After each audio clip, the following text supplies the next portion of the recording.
taking receipts on all the people who continually mock and say that we ain't going to do anything. I'm taking receipts. What's up, Jets fans? It's Christian from the Jets Report, and today we're recording our fourth episode of the Taking Receipts podcast. And once again, I'm joined with my co-host James and a very special guest, NYJ Skip from Twitter. How's it going, guys? Good. Thanks for having us. Thanks for having us, guys. Yeah, James, if you want to start us off. Yeah, Skip. I first I want to thank you for coming on, but I do want to start off with a quick question. Do you feel any shame as you were contemplating selling your tickets last week following that loss to the Patriots? Listen, I paid good money for those season tickets, and I had an opportunity to get a fourth of my money back, and I was contemplating it. It was a tough loss to the Patriots, but I'm very, very happy that I attended. I don't regret it. Fair. As long as they proved you wrong, that's fine. I just wanted to start with that. Go ahead, CP. That's awesome. That's awesome to hear. So, I mean, first off, like you mentioned, I think we definitely have to discuss the Bills win and how big that was. So, what are your thoughts on that game and, just how you guys are feeling right now? Go ahead, Skip.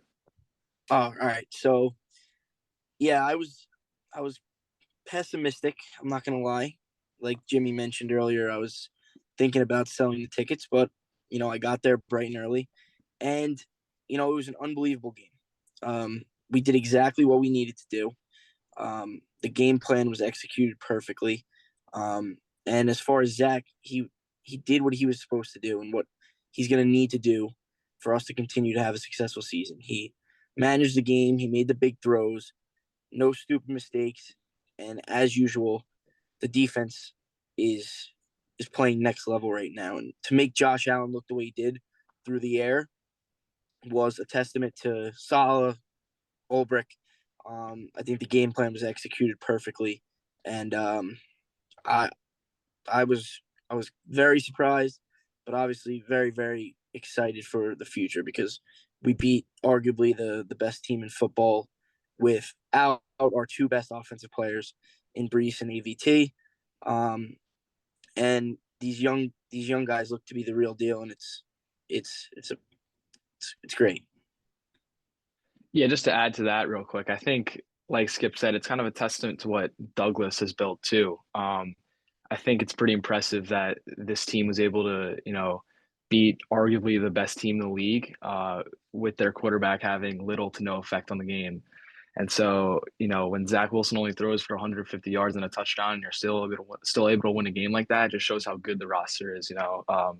Like Skip said, how good the defense is. I thought the offensive line did a fantastic job, despite losing AVT, losing a couple of tackles. Having Nate Herbig playing right guard, who by the way has stepped in and played fantastic these past few weeks. But I just think it was a great team effort, and I think the team showed that if they can beat a team like Buffalo, they can beat any team in this league. And so I think once Zach does get going and he starts looking at the number 2 overall pick like we all thought he was going to, this team's going to be really dangerous in weeks to come.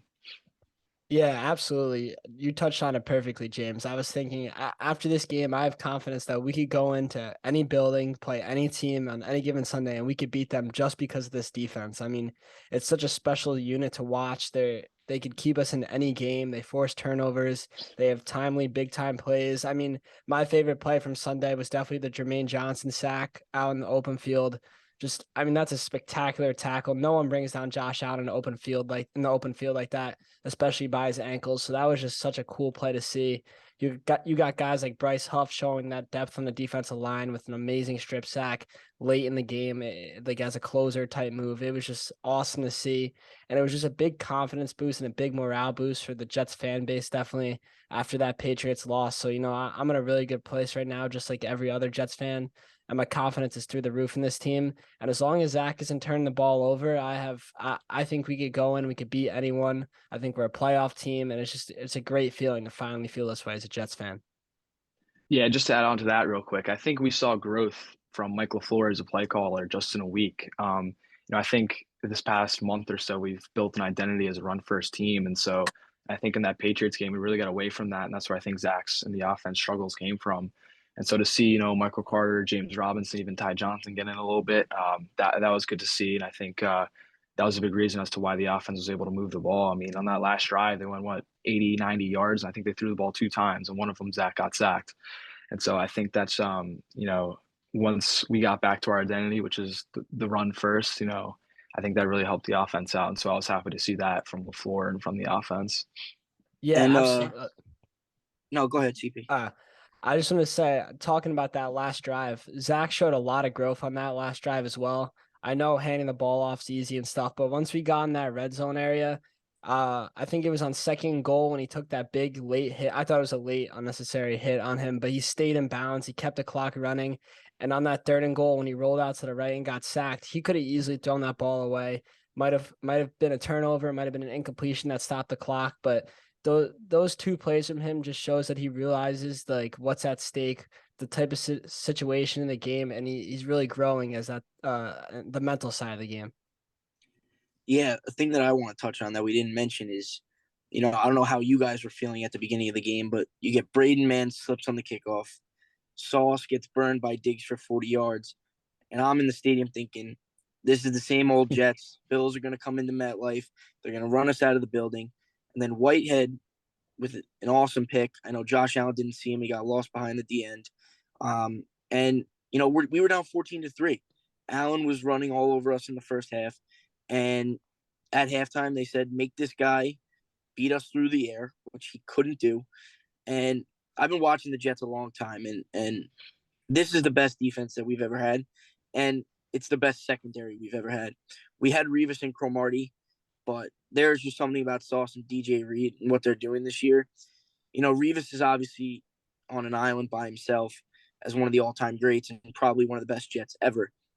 But the way that these two play together, I think it's the best defense that I've ever seen. And I saw Rex's, 2009, 2010 Jets.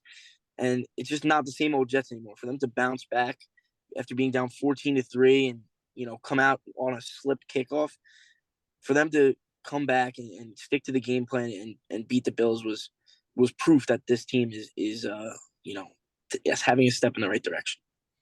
Yeah, and I think Saleh says it every week in his press conference, like this team doesn't flinch at all. And I think in past years, down 14-3, 14-10 to the Bills, they almost pack it up at halftime. By the end of the game, they're down 3 scores. And so, I think everybody kind of looks past this idea of a culture in the NFL.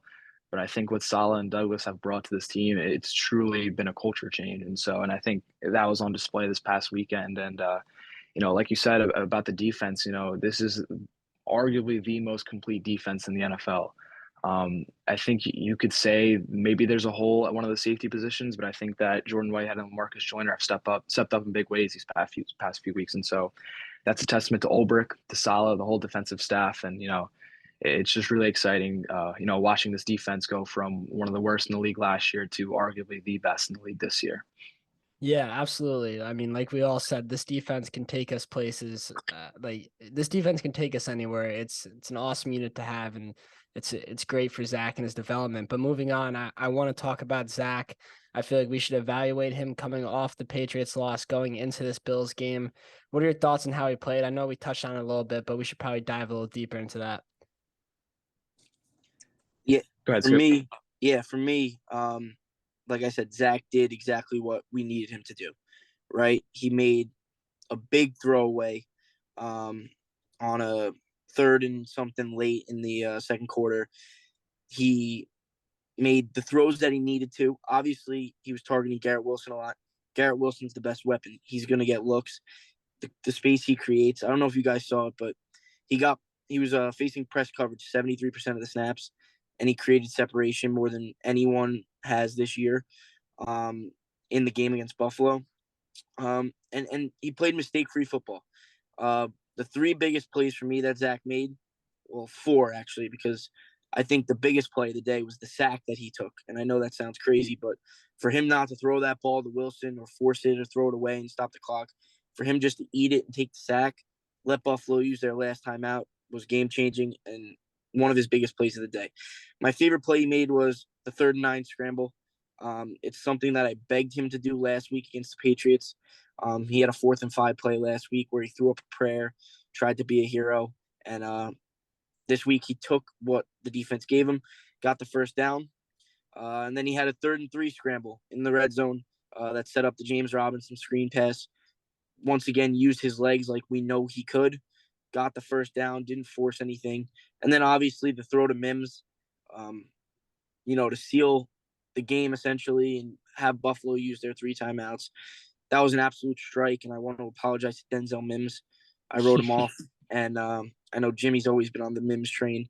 I was off of it. I did get off the Mims train, but he seems to be putting it together. He's not putting up crazy numbers, but he's excellent in run blocking, and he's a possession receiver that we need with guys like Wilson. And I know Elijah Moore is not doing what he's supposed to right now and not really getting looks, but we need a big guy to, be a possession receiver. And Corey Davis could be that, but Mims is a little bit bigger than him. And if Mims can keep doing what he's doing, he's going to be just fine. And I think overall, Zach played an excellent game.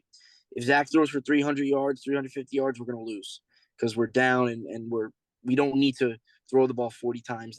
We haven't won like that all season, maybe against the Browns with Flacco. But if Wilson gives us 200 yards, a touchdown or two, and mistake-free football, we're going to win a lot of games with this defense and run game. That's for sure. Yeah, and it's turnover-free football, right? I mean, people make fun of it because he doesn't put up the big stats, but I think it won us the Miami game, it won us the Green Bay game, it won us the Denver game, and then it won us the Buffalo game this past weekend. He wasn't the main reason, but he gave the team a shot. And I think in the one game he lost, he didn't give the team a shot because he was turning the ball over. And so, I keep going back to the 2019, 2020 Niners and that, we've created a very similar roster. Our defense, relies on that heavy pass rush and some good corners. On offense, we run the ball a lot more than we pass the ball.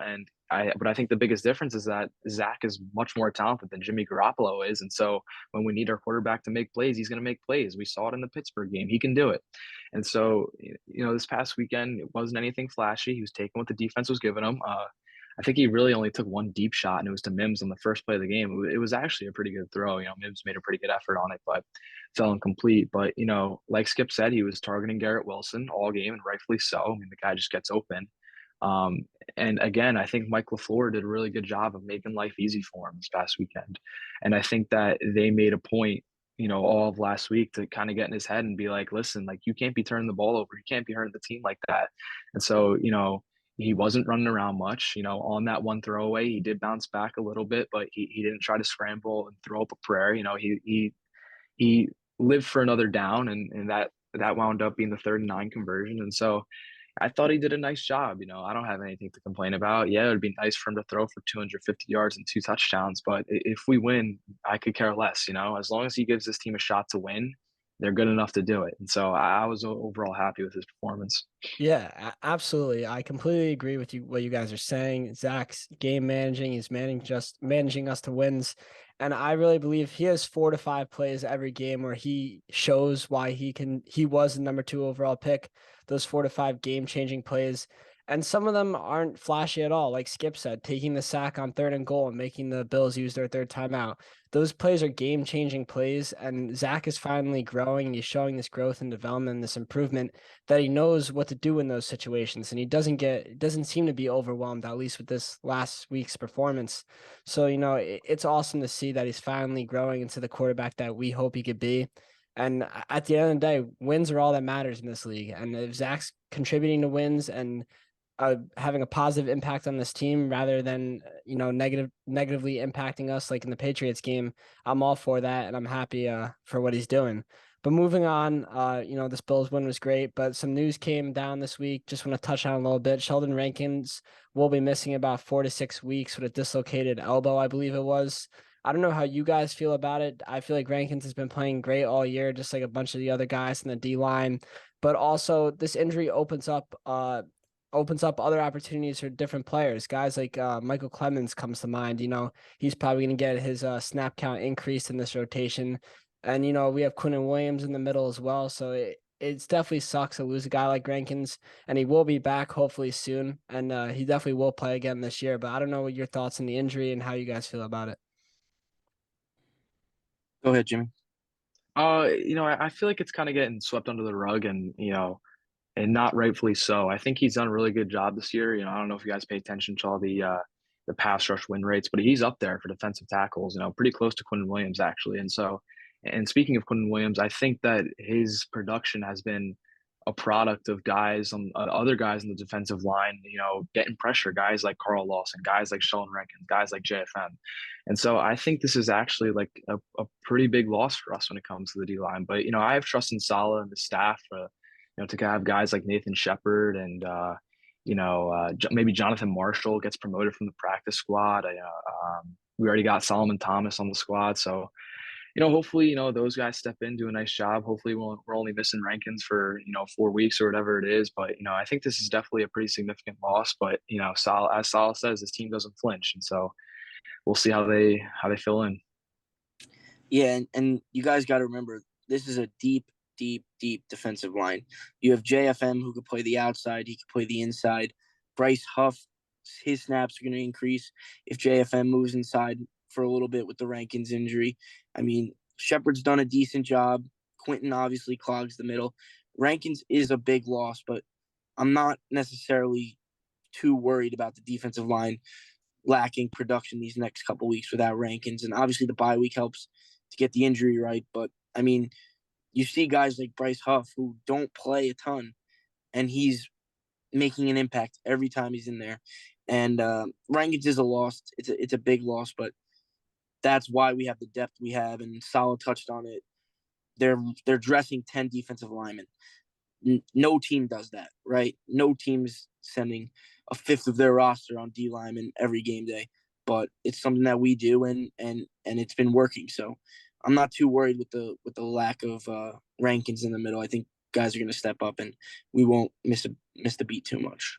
Yeah, definitely. This is just a tribute to the job Joe Douglas has done building this roster. I feel like even if you're going back to the Breece Hall and AVT injuries, obviously they're terrible. You don't want to have those or major losses, but this roster has been able to kind of absorb that blow, and I feel like they could do the same with the Sheldon Rankins injury. Obviously, it sucks. Rankins been a great player all year, and I think he definitely is having a better year than he did last year, which is awesome to see. But I feel like this, next man up, I feel like we're gonna be fine, and we'll hold it down until he gets back. But moving on, I feel like this is a big debate, not really a debate, just a big topic of conversation I've seen on Twitter a bunch, all over. What are your thoughts on playoffs? What are our chances? How do you like us making the playoffs? Where do you think we'll be seated at? Stuff like that. I know there's a lot of football left, but during the bye week, it's something fun to look ahead to, especially as Jets fans who aren't really used to having this conversation as of recently. Yeah, I don't mind Jets fans for looking ahead because, quite frankly, we're already more than halfway through the season. By the time we get back from the bye, it's going to be week 11. And so we definitely have some tough games coming up on the schedule. We got Minnesota in a couple of weeks. We got Miami week 18. We got Buffalo again. We got to come back after the bye and go to New England. But like I said before, if this team can beat Buffalo, I think they can beat a lot of teams in this league. And so, realistically, it's only going to take 4 more wins to get a playoff spot. And I see teams like Chicago on the schedule, Jacksonville, Detroit. And, if this team is legit, like we think they are, those are games that should be won.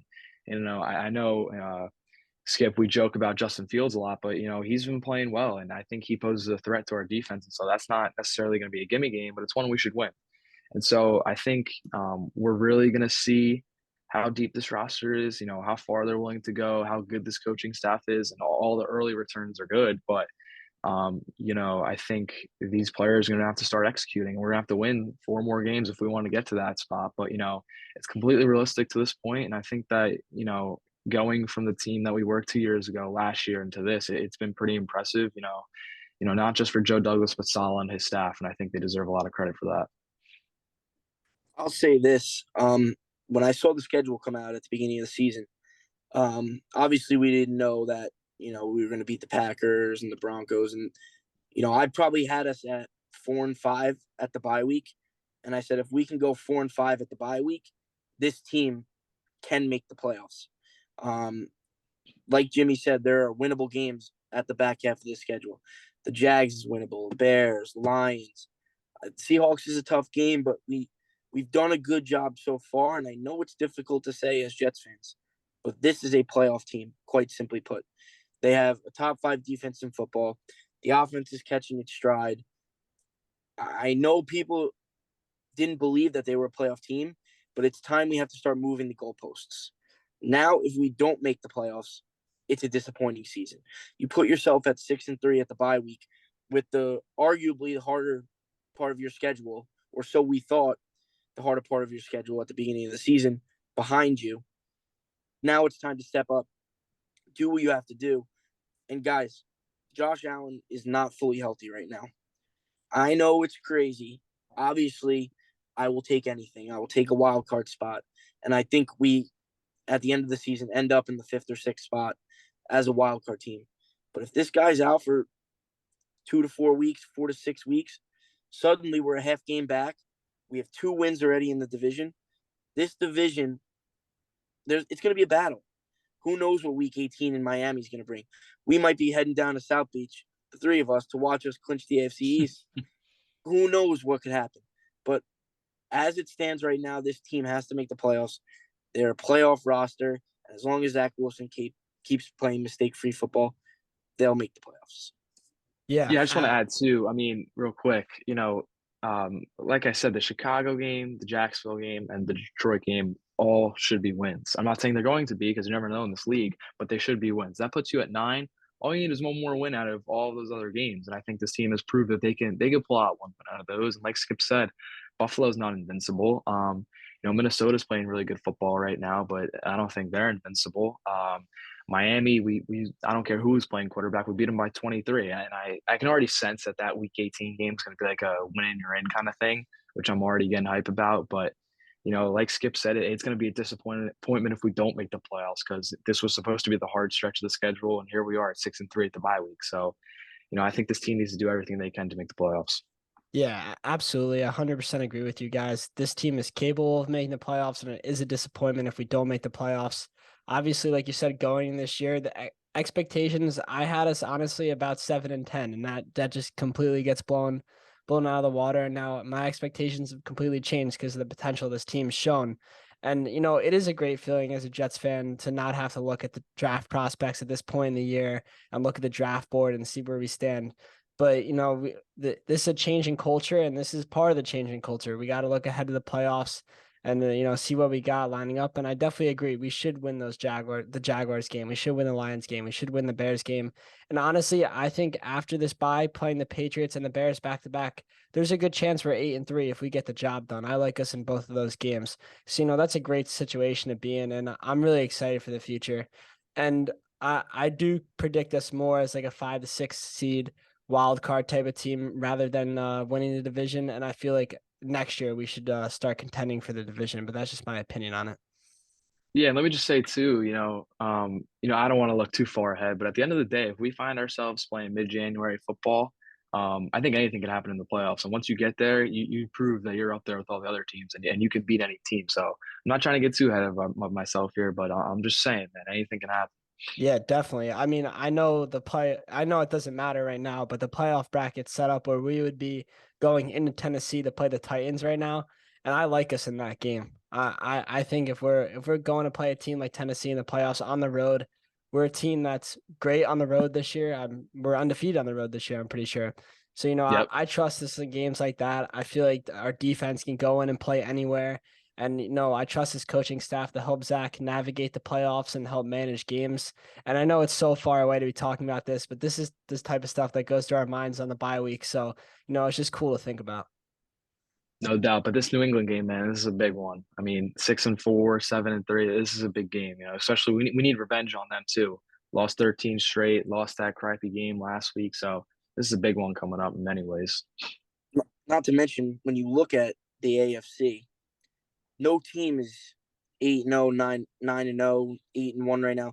Everyone's 6-2, 6-3, 5-4. We dropped 2 games that we're not supposed to. We could be on the outside looking in. So, like Salah said this week, every game needs to be treated like it's a playoff game. And I think the guys are excited to get into New England and get their revenge because we should have, quite frankly, beat them if Zach Wilson threw 2 balls out of bounds. The defense, I am not worried about the Patriots offense at all. As long as we play mistake-free football, we should go into Foxborough and make a statement. And the 7-3 Jets, people will have us on their radar, that's for sure. Yeah, And absolutely. also, as young as this team is, people forget that we've added some guys, especially this past year, with a lot of playoff experience. I mean, look at Laken Tomlinson. He played in the Super Bowl with the Niners. Jordan Whitehead won one with Tampa Bay. C.J. Uzomah was coming off an appearance with the Bengals. So, I mean, as young as they are, we got guys who have been there before. So, I think that's something to add too. Yeah, definitely. Saleh has these guys with the right mindset too. After every win, he states the guys in the locker room knew this was coming. They're not surprised like the media and the fans. He's really got a good message that he's sending to the players, and that's why I don't think the success will get to their heads and they won't look ahead of themselves. They're taking it 1 week at a time, and it's awesome to see. And these 2 weeks are so valuable leading up to the Patriots game. Just we have the film on the Patriots game already. And, we're just looking ahead and looking to get revenge. So, I feel like we're in a good spot right now in the short term as well. Yeah, and also I want to add this really quick too. Last year we had the same. We went to New England after the bye week, and that was when they scored 54 points on us. And at that point, it was like, wow, this coaching staff had a full week, an extra week to prepare for this team, and they went out and did this. And so, I think that this upcoming game is going to be, how much improvement do we really have in this coaching staff? It's obvious that there has been improvement. I mean, this team is 6-3 through 9 games, but I think with a full week or a full extra week to prepare for Mac Jones and the Patriots and for our offensive staff they're familiar with what New England's gonna send defensively, and so I think this is a big time matchup for them too. To make sure this team comes out and is ready to play. Yeah, Absolutely.